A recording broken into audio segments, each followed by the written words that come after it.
Ny fanekena sy ny maridravitry ny taberna kely, fanamafisana ny fanekena. Zany no anasako anao amin'ity maraina ity a.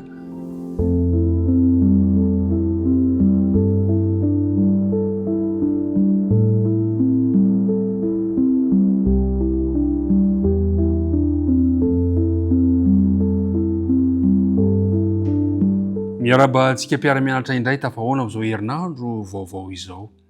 Noho ny fitantanan'ny tompo, noho ny fahasoavany dia tafahoana isika ka dia arabaiko amin'ny anaran'i Jesosy ilay tiantsika isika tsirairay avy. Ary ity am-piandohana dia tononona mandrakariva ho anao sy ny ankohonanao ny fiadanan'ny tompo. Andeha isika hiarika hivavaka raha hanomboka izao fotoana andinihan'ny ten'Andriamanitra izao. Andriamanitra rainay any an-danitro, misotranao indray izay noho ny fitantananao anay tsirairay avy ka tafahoana somaty tsara amin'ny alalan'ity fiaraha-mianatra ity indray zahay ankehitriny. Naiza toerana misy anay avy tompo dia aoko tsapanay ny fanatrianao. Mamelany helokay ary mamondrafo aminay ka ny fanena masina mihitsy no irinay irotsaka amponay tsirairay avy ka ampianatra anay izao teninao izao. Nara Kristy nangatana ny vavaka. Amen. Amin'ny ty herinandro ity dia iresaka isika ny amin'ny fanekena ataon'Andriamanitra tamin'ny vahoakany sy nanomezan'Andriamanitra ihany koa ny taberna kely. Votonintsika izany fa ny androany dia iresaka isika ny amin'ny ny boky sy ny raha misy andinina atao tadiana amin'ity herinandro ity izay voasoratra bokin'ny Exodosy toko 420. Exodosy toko 420 ka vakitsika eo amin'ny andininy fahatelo misy ilay andininy androany aloha dia andao mba vakitsika miaraka ilay izy dia mandeha tsikelikely ny fanazarantsika azy vakina amin'ny anaran'i Jesosy izany. Dia tonga Mosesy ka nanambara tamin'ny olona ny teny rehetra izay nataon'i Jehovah sy ny vitsipika rehetra. Ary namaly indray niredona ny olona rehetra ka nanao hoe ny teny rehetra izay nolazain'i Jehovah dia ataonay. Ry mpiara-midinika namana, nitantana ny vahoakany niala avy tany Egypta Andriamanitra ary hatrany dia nahatsapantsika fa tiantsika izy. Tsy namelantsika ho irery Andriamanitra. Nitady ny vahaolana mandrakariva Andriamanitra mba hanampiana antsika. Eny fa na dia atao hoe todi-javatsarotra izay reto vahoakany. Teny amin'ny efitra iny, teny amin'ny ranomasina mena, teo ihany koa teo amin'ny efitra namakivaky ny efitra, ary tonga eo potony ny tenimbon-drasinay dia niditra nitsehatra hatrany Andriamanitra. Ny Andriamanitsika dia Andriamanitra ny fifandraisana. Andriamanitra tsy mamela antsika ho irery, fa Andriamanitra kosa izay mifantoka betsaka amin'ny olony.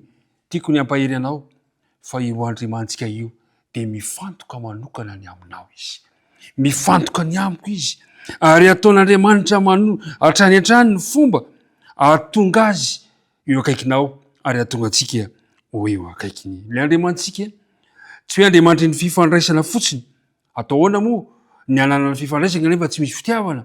Fa ilay Andriamantsika dia Andriamanitra fitiavana mihitsy izy. Ary dia amin'ny ity herinandro ity dia hijeritsika fa nanamafisin'Andriamanitra indray izany fifandraisana izany tamin'ny alalan'ny fanekena izay nataony. Andriamanitra zany dia tiantsika ary tena mahaliana an'Andriamanitra ny fifandraisana aminao sy ny fifandraisana amiko. Dia ho jerevantsika ary voalaza amin'ny bokin'ny Exodosy. Exodosy toko 420 ka manomboka amin'ny andininy 1 no ahitantsika fa Andriamanitra dia te hifandray aminao, te hifandray amiko. Ary izy tamin'ny Mosesy, andininy 1: miakara ao amin'i Jehovah ianao sy Arona sy Nadaba sy Abio ary 70 lahy amin'ny lohan'ny Israely, ka miankofa eny lavitra eny ianareo. Nefa Mosesy ihany no anakaiky an'i Jehovah fa ireo tsy mba anakaiky ary ny olona tsy mba hiakatra homba azy. Dia tonga Mosesy ka nanambara tamin'ny olona ny teny rehetra izay nolazain'i Jehovah sy ny vitsipika rehetra.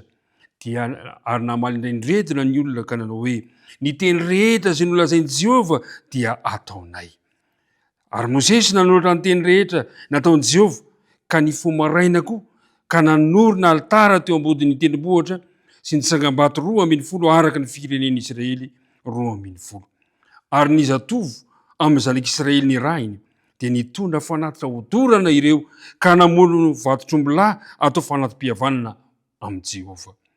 Ary nalain'i Mosesy ny atsasaky ny rà ka nataony teo amin'ny lovia Ary natsasaky ny raha kosa dia natompony teo amin'ny altara. Dia naka ny boky ny fanekena izy ka namaky teo amin'ny anatrehan'ny olona. Ary ny olona kosa izay ary ny olona izay rehetra nolazain'i Jehova dia ataonay sy ekenay.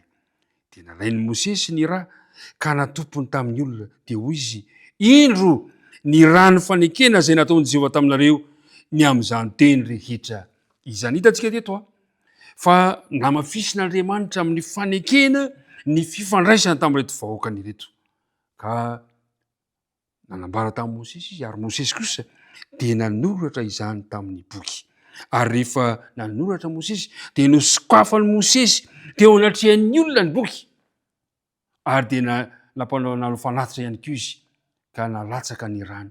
Ary dia nafafiny teo amin'ny altara, nafafiny teo amin'ny olona izany raha izany. Ry mpiara-midinika namana, manana anjara toerana lehibe eo amin'ny vahoakan'Andriamanitra ny boky sy ny fanantentenana ny raha. Mila manana boky isika. Andriamanitra nanome antsika ny boky tamin'ny alalan'i Mosesy, ary hitantsika eto fa nanorina ny fanekena teo Sinay Andriamanitra. Ary dia ny zavatra nisy indraindretona nivoaka ka nanao hoe izay teny rehetra nolazain'i Jehova dia ataonay. Tena vokatry ny fony izy ireo izany. Marina fa manana ny fahalemeny reto olona ireto. Manana ny tsy vatanterahany. Ka teo indrindra no nanampiany Mosesy ilay raha, natentina ny raha, nafafy ny raha. Ny raha dia manondro ny raha izay nalatsaka Kristy teo amin'ny hazo fijaliana. Tamin'ny alalan'ny famendrehan'i Kristy ihany mantsy no ahafahantsika mahatratra ny fahafahantsika miaraka amin'Andriamanitra. Ry mpiara-midinika namana, mila fanampiana avy amin'Andriamanitra isika mba ahafahantsika miazona izany hoe izay rehetra nolazain'i Jehova dia ataonay. Ny zavatra nitranga zany dia tena natokotena reto vahoakan'Andriamanitra reto. Natokotena izy. Kanefa tsy fantany fa mbola malemy olombelona ihany. Ary fantatr'Andriamanitra izany ka dia nampiany ilay raha izay maneho an'i Kristy. Ry mpiara-midinika namana, manana anjara toerana lehibe ny boky. Ny boky izay le hoe ny teny mandalo fa ny soratra kosa mitoetra. Manana anjara toerana lehibe ny raha.